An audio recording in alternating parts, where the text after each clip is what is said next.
and welcome to Weekly News Highlights. Let's begin with the keywords that made headlines this week. President Lee Jae-myung concluded a rare public forum on housing, emphasizing the need for public input on tackling affordability challenges. Busan is hosting this week's UNESCO World Heritage Committee session, bringing together global delegates to discuss the protection and future of the world's cultural and natural heritage. Preliminary data from the Bank of Korea show the South Korean economy grew 0.6% in its second quarter, driven by strong exports. President Lee Jae-myung this week held a rare public forum on real estate policy, emphasizing the importance of incorporating public input as property affordability remains a key concern. Our Blue House correspondent Song Yoo-jin reports. Runaway housing prices due to limited supply and speculation. That was President Lee Jae-myung's diagnosis of Korea's real estate market as he convened a policy forum with experts and members of the public at the Blue House on Thursday. 모든 사람들이 집이 사놓으면 돈 되더라. 막 빌려서라도 사자. 인생을 걸고 뭐 집을 사서 그거밖에 돈 버는 길이 없다 이렇게 생각하고 모두가 거기에 몰려서 이렇게 되면 언젠가는 문제가 생기겠죠. 이제 그걸 미리 막자는 겁니다. Leading up to the forum, much of the attention centered on possible changes to the tax system.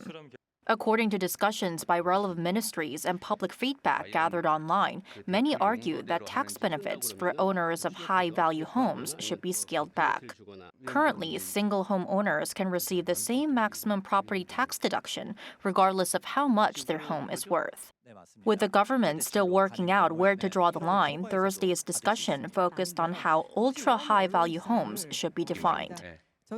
I think owner-occupied homes should be protected, but using the national average home price of 500 million won, or roughly $340,000 as the benchmark would be too low. Around twice the national average would be more appropriate.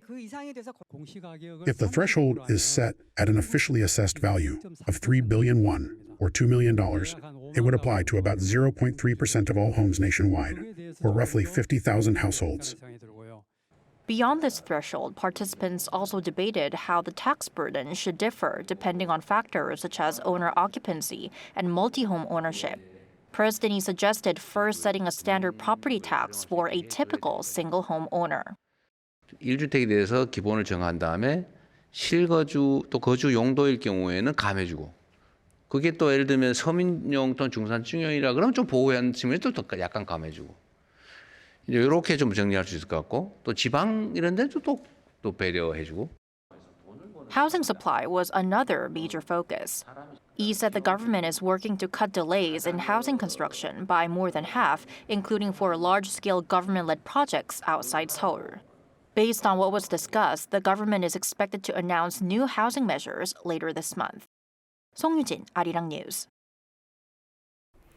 Korea's top diplomat is wrapping up a busy round of ASEAN meetings in Manila with trilateral cooperation, economic security, and North Korea dominating the agenda.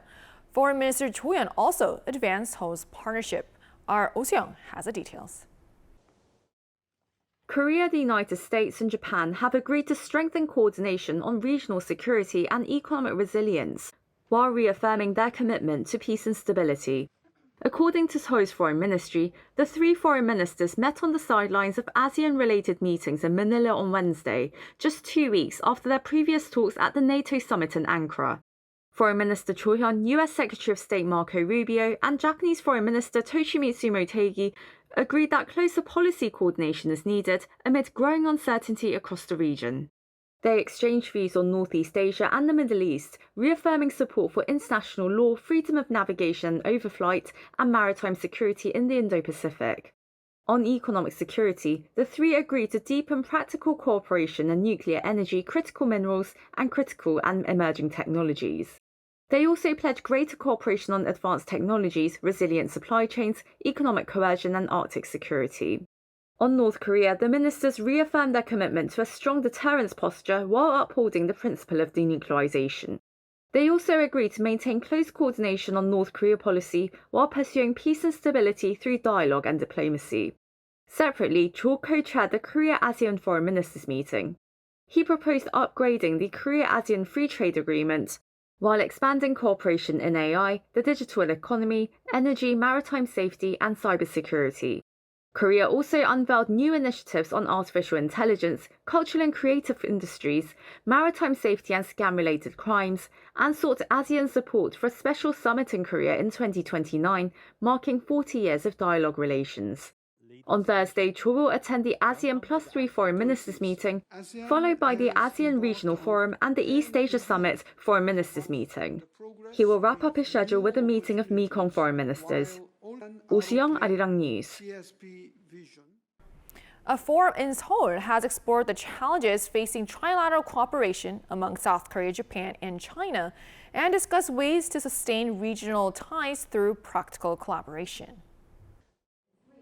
Seoul has called for solidarity and flexible networks of practical cooperation in East Asia amid growing geopolitical and economic fragmentation. Speaking at the East Asia Cooperation Forum on Thursday, First Vice Foreign Minister Park Eun-joo pointed to intensifying power politics, nationalism and protectionism, alongside demographic change, industrial restructuring and risks from AI. As the world's most dynamic and innovative region, East Asia continues to hold enormous potential. Once again, it is time to gather our collective wisdom and steadfast commitment as we navigate the era of the uncertainty. The combined gross domestic product of Korea, Japan and China came to more than $24 trillion in 2024, roughly a fifth of global output. But historical and territorial disputes, different political systems and competing security alignments continue to limit cooperation. The leaders of the three countries last met in May 2024, reviving the trilateral summit after a hiatus of more than 4 years. The next summit remains uncertain, however, amid a sharp deterioration in Japan-China relations over Taiwan and continued rivalry between the United States and China, creating ideological and institutional bifurcation.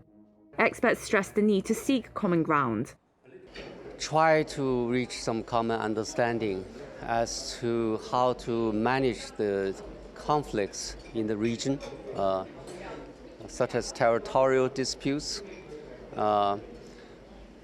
And as far as China is concerned, China hopes that we would have a code of conduct in the South China Sea as soon as possible. Also, the countries should probably look more closely at the interests, shared interests and stakes, and try to cooperate on these issues, ranging from trade, investment, and how to regulate AI development. Yeah. Well, I mean, Korea and Japan are very, very dependent on China still. Even though there are some sensitive areas in which we have to be more careful, but and I think that will continue for the foreseeable future. So the trick is how to manage these sensitive issues. And another question was how to prevent economic security measures and technological development from hardening into rival regional blocs and even AI warfare. Participants said Korea could use its middle power position to convene and bridge regional differences. We normally say that non-traditional security issues, such as AI or public health or climate change, those issues are relatively easier to build up cooperation among those three countries. So, in the face of an increasingly uncertain geopolitical and economic landscape, participants here say that sustained dialogue and practical cooperation will be essential to tackling shared challenges and building a more resilient future together. Seong, Arirang News. On the economic front, South Korea's economy grew faster than expected in the second quarter, supported by strong semiconductor exports and resilient domestic demand, easing concerns over the impact of Middle East tensions. Our correspondent Kim Jun-ho has the latest figures. Korea's economy in the second quarter grew 0.6% compared to the previous quarter on the back of strong exports. That's according to advanced data on the country's real gross domestic product, or GDP, released by the Bank of Korea on Thursday. Defying concerns over the mounting impact of the war in the Middle East, Korea's economy maintained solid momentum, powered by robust semiconductor exports. Continued strength in the semiconductor sector and the limited impact of the Middle East conflict were the main factors. Government efforts to stabilize energy supplies and diversify imports also helped cushion the economy. The reading beat the Bank of Korea's May forecast by 0.4 percentage points. Although the pace slowed from the first quarter's 1.8% pace, the central bank said the economy continues to show solid growth momentum. It noted that growth typically weakens sharply after a strong quarter, but this time the economy defied that pattern.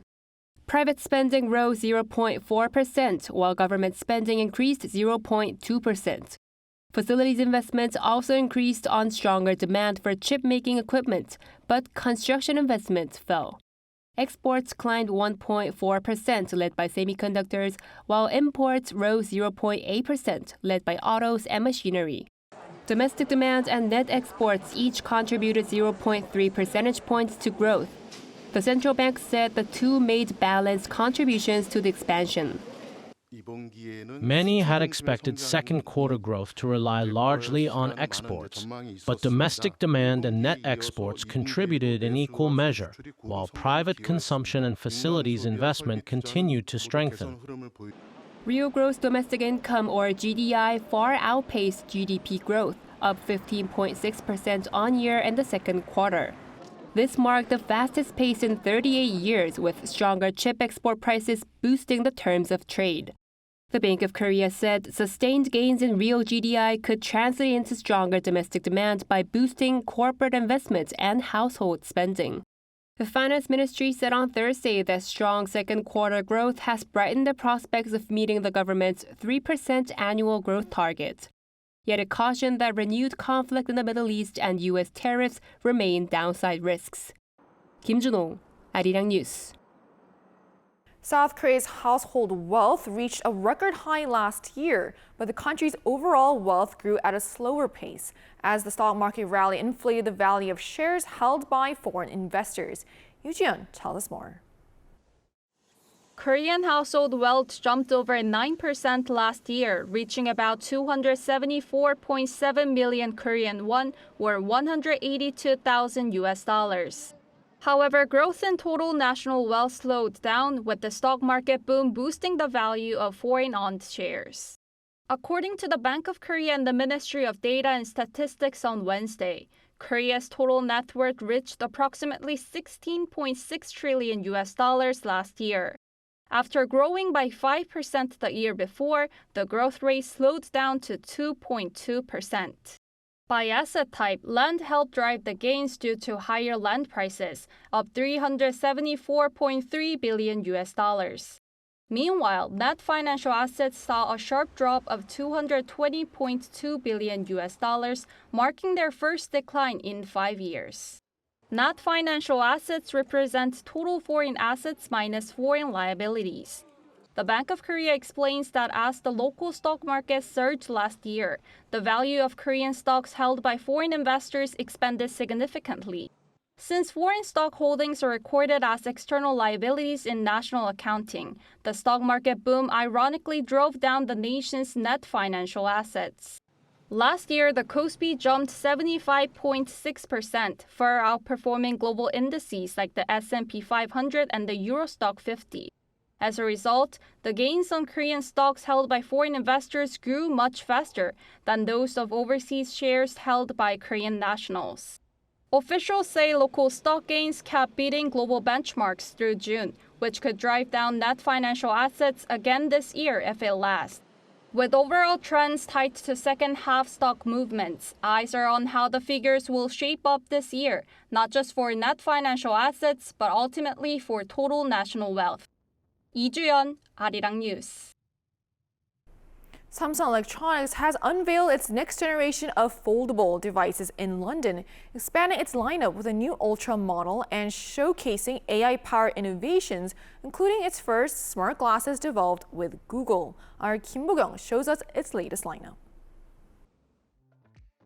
Over 1,000 journalists and trendsetters worldwide gathered at Old Billingsgate, a former fish market along the River Thames, overlooking London's iconic Tower Bridge, to have a peek of Samsung Electronics' Galaxy Unpacked event.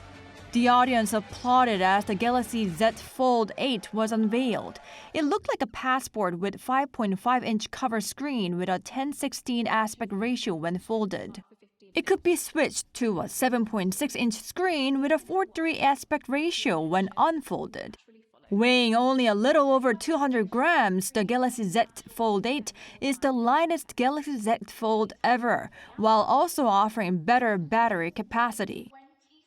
Today, we bring more choices to power the next era of intelligence. These are the most powerful, most versatile, and most adaptive foldables we've ever introduced. Samsung has also expanded its foldable smartphone lineup to 3 models, adding the Galaxy Z Fold 8 Ultra alongside the Fold 8 and Flip 8. The Fold 8 Ultra weighs only 215 grams, and it is just 4.1 millimeters thick when unfolded, making it the thinnest fold model the company has produced. Flip 8, designed for maximum portability, targets younger consumers with a focus on AI-powered experiences. It's really nice because it's like fitting to the bag or to trousers. So I'm in love actually, and I'm wondering if it's the quality of the camera will be like better.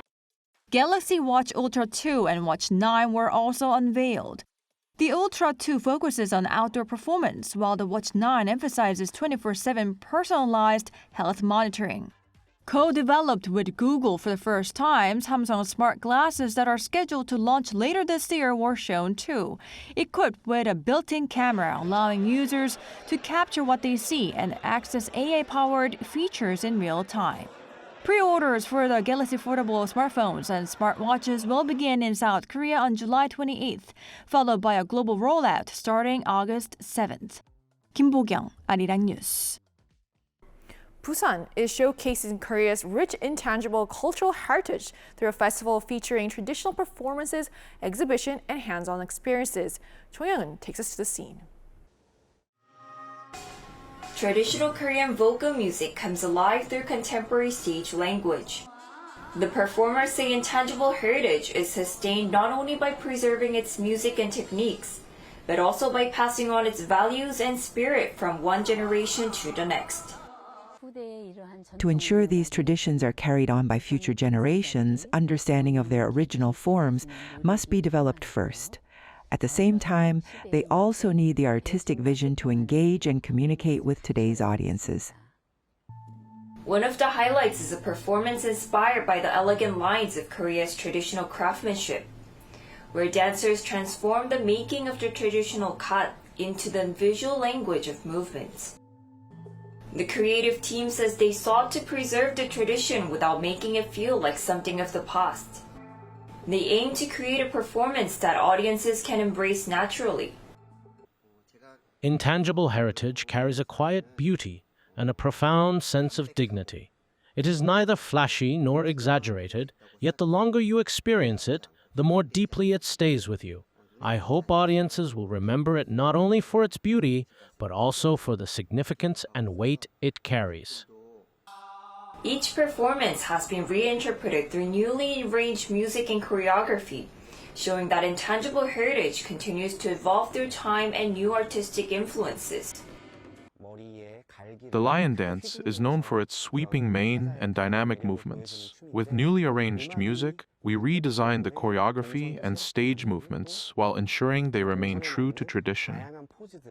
Structured around 7 interconnected themes and featuring master artisans from across Korea, every artistic decision was guided by one principle: preserving the essence of intangible heritage while expressing it in a modern way. Our main goal was to reinterpret intangible heritage in a contemporary way while fully preserving the beauty of its essence. We also worked to create a modern visual language through the lighting and stage design. The spirit of UNESCO comes alive through the shared values of harmony and coexistence. Running through July 29, the Intangible Cultural Heritage Festival showcases the artistic value of Korean heritage and its potential to inspire people today. Choi Young-eun, Arirang News, Busan.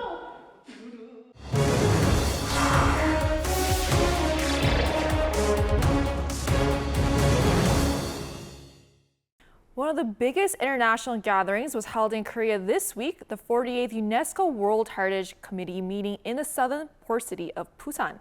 It brought together delegates from around the world to discuss the future of World Heritage. And joining us in the studio today is our culture correspondent, Jung Hae-rim. Welcome, Hae-rim. Great to be here, Sujin. Great to have you. So, Hae-rim, let's start with the basics. For our viewers who are not as familiar, what exactly is a World Heritage Committee and why was it so significant Busan hosted this year's meeting? Right, so the World Heritage Committee is UNESCO's main decision-making body on World Heritage sites. It reviews the state of conservation of existing sites and decides whether new sites should be added to the World Heritage list. The opening ceremony was held this past Sunday and was attended by President Lee Jae-myung, delegates, heritage experts, and government officials from around the world. It is meaningful that this session is hosted by the Republic of Korea. The country counts 17 properties inscribed on the World Heritage List, reflecting the depth of Korean history and diversity. Together, your sites speak to universal questions: how societies remember, how they live with nature, how they transmit knowledge. Protecting heritage is not simply about preserving the past. It's about building peace for the future. I believe the arts, too, can play a powerful role in protecting the world heritage of tomorrow. This year's meeting is especially meaningful because it's the first time South Korea has hosted the committee since joining the World Heritage Convention more than 3 decades ago. Until July 29th, representatives from 196 countries, along with heritage experts from around the world, will discuss some of the world's most important cultural and natural heritage sites. Korea also hopes the meeting will strengthen its role in shaping global policies. And I have no doubt that it will. And also, there were also reports about the adoption of what's called the Busan Declaration. So can you tell us what that is and why that was so significant? Right, Sujin. So the Busan Declaration is a South Korea-led document that was adopted unanimously on the first day of the committee. The document sets out a broader direction for how the international community should protect world heritage in the years ahead. Until now, UNESCO's World Heritage Strategy has been built around 5 C's: credibility, conservation, capacity building, communication, and communities. The Busan Declaration proposes adding a 6th: collaboration. In the face of today's global crisis, solidarity within the international community remains the only solution. I hope this committee will serve as a turning point in reinvigorating cooperation under the World Heritage Convention. The idea is that protecting world heritage is becoming increasingly complex. Climate change, natural disasters, armed conflict, and rapid urban development often affect heritage sites across borders, meaning countries can no longer respond on their own. Instead, governments, international organizations, experts, and local communities all need to work together. So I look forward to see how they will all work together. And also, besides the formal meetings that you mentioned, there's plenty for visitors to see and experience. So what were some of the highlights? Yes, Sujin, this event in Busan was more than just closed-door meetings. Throughout the city, visitors could explore exhibitions, cultural performances, and interactive programs introducing UNESCO World Heritage sites from Korea and around the world. One of the biggest attractions was the K Heritage House at Bexco, an official exhibition showcasing Korea's cultural and natural heritage throughout the committee. Visitors could watch performances by national intangible cultural heritage holders, take part in hands-on programs, and experience heritage through media art and other digital content. The city also showcased Busan's wartime capital heritage, which is currently on South Korea's priority list for future World Heritage nomination. It gave both international delegates and local visitors an opportunity to learn more about its historical significance. Well, it certainly sounds like this was a busy week for Busan, but also a great opportunity for Korea as a country. So thank you so much for sharing all of this with us today. My pleasure.